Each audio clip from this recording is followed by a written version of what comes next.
네, 오늘 데일리 브리핑에서는 퀀텀 FNA의 최운하 대표 전화로 연결합니다. 안녕하십니까? 안녕하십니까? 네, 조 바이든 민주당 대선 후보가 최근 ABC와의 인터뷰에서 이 과학자들이 권고하면은 언제든 미국을 셧다운하겠다라고 말을 했습니다. 이 코로나19 확산세 속에서도 경제 리오픈을 서두르던 이 트럼프 대통령과는 정반대 행보를 보이고 있는데 결국 바이든이냐 트럼프냐에 따라서 미국 경제의 미래가 상당한 변화를 겪을 것 같은데 어떻게 보십니까? 네, 우선 트럼프 대통령이 이제 2016년에 대통령이 됐을 때 이후부터 줄곧 해오던 경제 정책 방향을 좀 저희가 살펴볼 필요가 있죠. 네. 그걸 보면은 그 이후에 얼마만큼 이행했느냐. 그 다음에 이제 거기에 따라서 민주당이 만약에 이번에 대선을 이기고 상원까지 장악을 했을 경우는 어떻게 변할 것이냐의 방향이 나올 거라고 보이는데요. 네. 트럼프 대통령은 이제 가장 먼저 내세웠던 게 미국 우선주의를 내세웠고, 그에 대한 경제 측면에서는 제조업이 너무 미국에서 밖으로 나갔다. 그래서 미국으로 가져와야 되겠다는 부분하고, 미국 기업의 세금을 축소해줘서 이제 미국으로 또 돌아올 수 있게끔 하는 그러한 유인을 하겠다는 것이 있었고, 그 다음에 기업 규제가 많다 보니까 기업 활동하는 사람들이 자꾸 해외로 나간다. 그래서 이제 기업 규제도 많이 완화한다. 네. 그리고 이제 무역 관계를 재조정을 해서 여러 가지 자유무역 협정 같은 게 미국 입장에서는 굉장히 불리한 조항이 많았다. 그래서 이제 이런 부분들을 이제 없애면 미국이 훨씬 더 강한 나라가 될 것이라고 이제 트럼프 대통령이 얘기했고요. 또 간접적으로 보면 무슨 현상이 경제와는 직결되는 게 있었냐면은 이민 정책의 변화를 들 수가 있습니다. 네.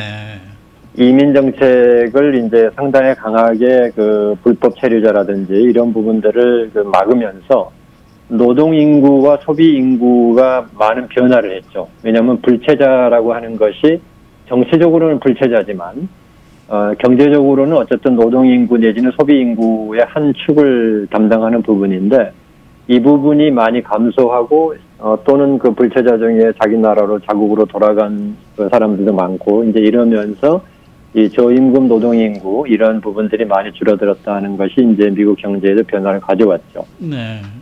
그래서 이제 미국에서 제조하지 않을 때 불이익을 부과하고 또 미중 무역 갈등을 감수하더라도 중국의 관행을 바꿀 것을 요구해 왔고, 또 이를 따르지 않겠다고 하면은 이제 바로 관세 인상 같은 초강수를 도왔죠. 그리고 규제 문제 같은 경우는 보시면은 이제 가장 큰 상징적인 사건이 전 세계 기후 조약을 탈퇴해버리는 아주 충격적인 그런 결정도 했었고요.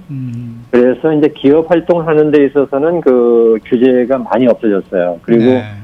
금융위기 이후에 미국의 큰 변화가 뭐였냐면은 소비자들을 미리 보호해야 되겠다 해서 금융규제가 많이 있었는데, 이 부분도 상당히 규제를 바꿔버리거나 아니면은 규제를 시행하는 자체의 힘을 빼버림으로써 은행권도 상당히 일하기가 좀 이렇게 규제가 완화되는 그런 것이 됐기 때문에, 네. 이제 만약에 이제 민주당으로 정권이 넘어간다 하면은 이제 바로 민주당의 최대 어젠다는 두 가지입니다. 소비자 보호와 환경 보호예요. 네네네. 네, 그러면은 이제 저희가 볼 때 결국은 트럼프 대통령이 추진해왔던 내용 중에 기업 규제 완화 부분은 오히려 이제 역현상이 되겠죠. 기업 규제가 이제 많아질 거고, 금융권에 대한 규제도 더 이제 과거로 회귀하게 될 가능성이 높고요. 그 다음에 이제 환경 보존에 대한 여러 가지 규제 부분도 다시 살아나게 될 가능성이 높다. 이제 이렇게 봐야 될 거고. 또 이미 얘기되고 있습니다만은 기업 소득세 역시 현재 현행 21%까지 낮췄는데 다시 이것이 최소 28%까지는 올라갈 것이다. 이제 이런 면에서 보면 사회의 결국은 위의 우선순위가 뭐냐, 경제사회의 우선순위가 뭐냐가 크게 바뀌는 거죠. 그러니까 트럼프 대통령 한마디로 요약하면 기업들이 잘 되게 만들어 놓으면 경제가 좋아진다라는 게 이제 트럼프 대통령의 어젠다고, 민주당의 어젠다는 기업이 아무리 잘 된다고 해도 이 부분이 사회에 균형 있는 소득 어떤 균형을 만든다든지 또는 환경 부분 같은 이런 부분, 특히 이제 환경 부분 같은 건 이런 거죠. 지금 당장 이익이 되지 않기 때문에 기업 입장에서는 하고 싶지 않은 거죠. 그러나 지금 안 했다가는 나중에 오히려 큰 값을 치르는데 이런 부분은 정치가 해결해야 된다는 이제 이런 입장이기 때문에 이제 민주당이 대선을 갖고 상원까지 가졌을 때는 이제 이런 부분에 큰 변화가 올 거고 이제 무역 관계는 좀 특이합니다. 무역 관계는 원래 민주당이 중국에 대해서 더 강경한 입장이었었어요. 네. 근데 트럼프 대통령이 마치 그 중국을 때리는 사람으로 이제 인식이 되고 있는 이유는 그 방법론에서 차이가 있는 거죠. 그러니까 민주당 방식은 물밑 작업을 통해서 계속 그 협상과 아니면 압박을 하는 것에 비해서 트럼프 대통령은 대놓고 공격을 하고 또 바로 안 되면 그 행정 조치를 하고 이제 이런 것 때문에 트럼프의 강경론이 있는데 이 무역 관계의 기조는 바뀌지 않을 거라고 보이는데 대신 접근 방법이 훨씬 더 좀 유연한 방법으로 바뀔 거다. 이제 이렇게 예상을 하고 있습니다. 네. 그런데 이제 제일 중요한 건 이거예요. 가장 중요한 점은 저희가 경제에서 가장 그 위험하게 생각하는 것이 이제 그 불확실성인데 현행 우리 그 트럼프 대통령께서 갖고 있는 그 여러 가지 행동 방식을 보면 좀 충동적인 부분하고 번복을 한다는 거. 그다음에 포용보다는 대체하는 방식이 이제 두드러진 특징인데 이게 정치뿐 아니라 경제에도 상당히 혼선을 많이 가져올 수 있죠. 그리고 이것이 가장 그 트럼프 대통령에게 나쁘게 작용한 게 이번 팬데믹 대처 과정에서 이제 국민의 지지를 많이 잃게 된 건데 이제 만약에 바이든 후보가 대통령이 된다고 했을 때는 보면은 역시 이제 그 워낙 오래된 정치인 출신이고 또 그분의 과거 행적을 보면은 이제 행동 자체가 상당히 좀 신중하고 어떨 때는 좀 너무 우유부단하다는 말을 들을 정도로 신중하고 하기 때문에 이제 정치적, 경제적, 사회적으로는 그 정치권의 워싱턴 정가의 흐름이 조금 더 안정되고 신중한 대처가 오지 않을까 이제 이런 점이 좀 차이가 날 걸로 예상을 합니다. 네. 자, 그러면은 외교 관계도 당연히 누가 대통령에 당선이 되느냐에 따라서 달라질 텐데 중국 그리고 한국과의 관계는 어떻게 달라지게 될까요?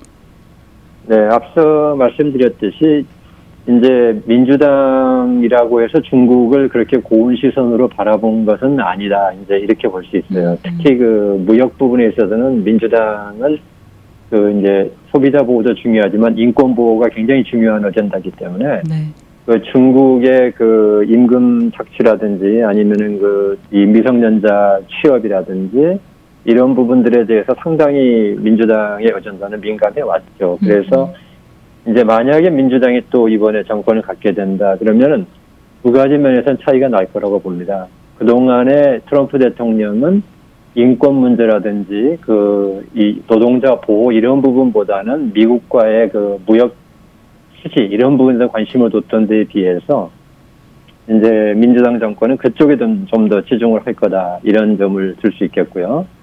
두 번째 부분은 뭐냐면 이 어떤 그 무역 협상을 하더라도 이걸 가지고 서로 간에 그 대치 국면에 갈 수 있는 그러한 그 행동, 그러한 결정은 신중하게 할 것이다 하는 점이 이제 차이가 날 겁니다. 그래서 미국과 그 중국 사이에서의 정치 외교적 갈등은 여전히 남게 되겠지만 그것을 풀어나가는 방식에 있어서는 확연히 다른 모습으로 나타날 거고 이것을 바라본다 그러면 이제 한국 같은 경우는 지금은 굉장히 눈치 보기를 많이 해야 되는 상황이죠. 네. 그러나 민주당식의 접근 방법이 이제 이전에 오바마 행정부 때와 비슷한 방향으로 간다고 했을 때는 한국이 눈치를 보기보다는 한국도 그 참여자가 되면서 거기서 같이 서로 그 소통할 수 있고 서로 협상의 그 어떤 주체가 될 수 있는 그런 기대를 할 수 있는 것이 이제 민주당 정권으로 바뀌었을 경우에 기대할 수 있는 변화라고 하겠습니다. 네. 지금 뭐 도널드 트럼프 대통령은 11월 대선 전에 백신이 개발돼서 좀 사용을 할 수 있었으면 하는 그런 바람을 가지고 있는 것 같은데 그렇게 되면 아무래도 재선에 도움이 될 것이고 그렇지만 또 경제도 또 빠르게 회복될 수 있지 않을까요? 많은 분들이 아니고 모두 다가 기대하는 바죠. 네. 모두 다가 기대하는 바인데, 이제 저희가 좀 그 냉철하게 현실적일 필요가 있다고 보는 부분이 바로 이 백신 부분이에요. 백신 부분은 의학적으로 보면은 이 백신의 개발 자체가 가져오는 효과가 완전히 많은 이 국민들에게 또 이렇게 안정감을 줄 때까지는 상당한 시간이 필요합니다. 네네. 왜냐하면 저희들만 해도 백신이 나왔다. 그래서 만약에 백신을 가지고 맞았다 하면은 바로 대면 접촉을 하는 것이 쉬워지지는 않을 거예요. 당장은 이게 과연 효과가 있는지, 또는 나는 백신을 맞았다 하더라도 혹시 뭐 다른 종의 또 약간 변종을 일으킨 이런 그 바이러스가 또 침투하면 어떡하나. 이제 이런 부분들에 대한 우려까지 다 없어지려면 이것이 그동안 뭐 몇십 년에 걸친 바이러스라 그러면은 이러이러한 앞으로의 변화를 할 것이다. 이 병이 이렇게 전개될 것이다에 대한 안정감이 있기 때문에 그것을 우리가 기대할 수가 있는데, 지금은 아직 현재 이 코로나 바이러스가 어떻게 진행되는 것조차도 아직 확정이 안 돼 있지 않습니까? 이 CDC에서 어떤 과정을 거친다. 이런 것조차도 아직 자기들 스스로 얘기를 하는 거잖아요. 이렇게 감염 과정과 그 증상의 변화가 다양한 바이러스는 처음 봤다 할 정도로. 자, 이렇게 보면은 백신이라고 하는 게 도대체 어느 부분에 맞춰진 백신이냐 하는 것도 아직 저희가 예상하기가 힘들어요. 그러니까 이런 부분을 놓고 백신이 나왔기 때문에 이제 빨리 경제가 회복되거나 아니면은 그 병이 잡힌다라고 얘기하는 것은 조금 성급한 얘기일 것 같아요. 네. 그래서 이것을 가지고 이제 제 개인적인 의견으로는 이 부분은 가능하면 양쪽 당 전부 다 정치적으로 이용을 안 했으면 좋겠다는 게 제 기대감이에요. 제 원하는 바예요. 네. 이 부분은 정말 어떤 생명에 연결되는 부분이고 우리의 삶에 연결되는 부분이기 때문에 괜히 백신 가지고 이거 나왔으니까 문제 해결 끝 뭐 이런 식으로 했다가 오히려 더 치명적인 사태가 나올 수 있는 그런 위험도 있고 하기 때문에 이 부분만큼은 좀 의학계, 그 다음에 지금 의학계의 실무적으로 진행해주고 있는 우리 CDC 이런 쪽에서 해주는 쪽에다가 좀 맡겨놓고 정치권은 옆에서 좀 그걸 도와줄 수 있는 예산이라든지 또 그 부분을 많이 이렇게 홍보할 수 있는 이런 부분만 좀 해주고 정치권은 가급적이 말했으면 좋겠는데 뭐 정치의 승리가 그렇게 되기 힘드니까 아무래도 그 선동성을 지적하고 뭐 나가기가 쉽겠죠. 그러나 최소한도 좀 그런 자제는 해줬으면 좋겠다는 게 제 개인적인 의견입니다. 네, 우리 모두의 바람일 텐데 그렇게 가지는 않을 듯합니다. 네. 자, 공화당 지지자들과 민주당 지지자들 사이에서 코로나19 사망자 숫자 그리고 또 확진자 숫자를 놓고 뭐 예민하게 받아들이기도 하고 또는 무심하게 받아들이기도 하는데요. 이 부분이 그 경제 전문가 입장에서 좀 어떻게 받아들여집니까? 다른 나라와 비교를 했을 때요? 네, 우선 그 사망자의 숫자를 가지고 저희가 억셉터블하다 하는 얘기를 하는 것이 굉장히 좀 이렇게 미안한 얘기고요. 네. 이 돌아가신 분들이 가진 가족분이나 이런 분들은 얼마나 그 참담한 상황일 텐데. 그럼요. 이제 그런 얘기를 하는 걸 하고 지금 이 얘기가 나오는 것을 경제적으로 볼 때는 이런 이유라고 생각을 해요. 결국은 트럼프 행정부는 경제 재가동에도 괜찮고 그래서 빨리 실업률도 줄고 경제가 활성화돼가지고 이제 정치적으로 유리한 고지에 쓰겠다는 데 배경 중에는 바로 이 정도 죽어도 괜찮지 않느냐라는 말을 하고 싶은 거겠죠. 네. 그에 비해서 민주당은 아니 뭐 그렇게 얘기하면 되겠느냐, 사람이 죽고 사는 문제를 가지고 억셉터블 하냐 뭐 이렇게 얘기할 수 있겠느냐라는 그런 입장을 얘기하고 있는 건데 어쨌든 경제적인 부분에 재가동 부분을 놓고 그래 뭐 이 정도 죽으니까 괜찮다라고 표현하는 것은 적절치 않다고 생각을 합니다. 그래서 이런 거보다는 저희가 지금 사망률이 그래도 확진자의 증가폭보다는 사망자의 증가폭이 훨씬 더 적다는 점에서 저희가 이제 이러한 그 질병이 어느 정도 좀 소강 상태 또는 진정되고 그러면서 이제 백신도 좀 여러 가지 시도가 이루어지고 치료제도 많이 나오고 방법도 좀 진화하고 이렇게 되면서 저희가 이 질병으로부터의 공포를 빨리 벗어날 수 있는 시대가 되기를 기대하는 것이 좀 적절한 대처가 아닐까 그렇게 보고요. 저는 유럽에 비해서 뭐 사망자 수가 적다, 많다 이런 얘기를 하는 것 자체는 상당히 좀 뭐 부적절한 얘기다라고 생각을 합니다. 네. 자, 이 뭐 마지막으로 좀 짧게 얘기해 주세요. 이 지금 같은 상황에서는 한치 앞을 알 수가 없는 게 현실이긴 하지만은 이 많은 경제 전문가들은 미국 경제가 이 나이키 로고인 스위시 모양, 또 V자 모양, W자 모양적으로 회복할 것으로 예상을 했는데 우리 대표님은 어떻게 내다보십니까? 네, 아주 뭐 좋은 기대죠. 근데 7월에 재확산 이전만 해도 뭐 B자형 회복에 대한 기대가 굉장히 주류를 이루었었고, 근데 이제 재확산 이후에는 빠른 회복에 대한 기대가 많이 줄어들었죠. 네. 그러나 한 가지 좀 긍정적인 것은 이제 재봉쇄가 부분적으로 일어났음에도 불구하고 미국의 산업 생산이나 소비가 그렇게 나빠지지 않았거든요. 네. 그리고 미국 같은 경우는 지금 주택 시장이 상당히 강하게 회복을 하고 있어요. 그래서 장기적인 경기 침체에 대한 우려는 그렇게 늘어나지 않았다. 그렇게 보면은 지금 현재로 봐서는 나이키형 회복이 가장 그 기대치에 가까운 전망으로 보이고, 이제 아직은 실험률이 높아서 빨리 그 현재 진행 중인 그 양당의 그 부양한 합의가 이루어지기를 바라는데, 이 또한 지금 대선이 70일밖에 안 남았기 때문에 어떻게 합의하는가가 대선과 그 의원 선거에서 유리하는 정치적인 그 계산이 지금 움직이다 보니까 네. 이런 그 정파적 이해관계로 인해서 이 합의안이 빨리 나오기가 힘들 것 같다는 점은 조금 우려가 되는 사항입니다. 네. 알겠습니다. 자, 오늘 말씀 대단히 감사합니다. 감사합니다. 네, 지금까지 퀀텀 FNA의 최은하 대표를 모시고 이야기를 들어봤습니다.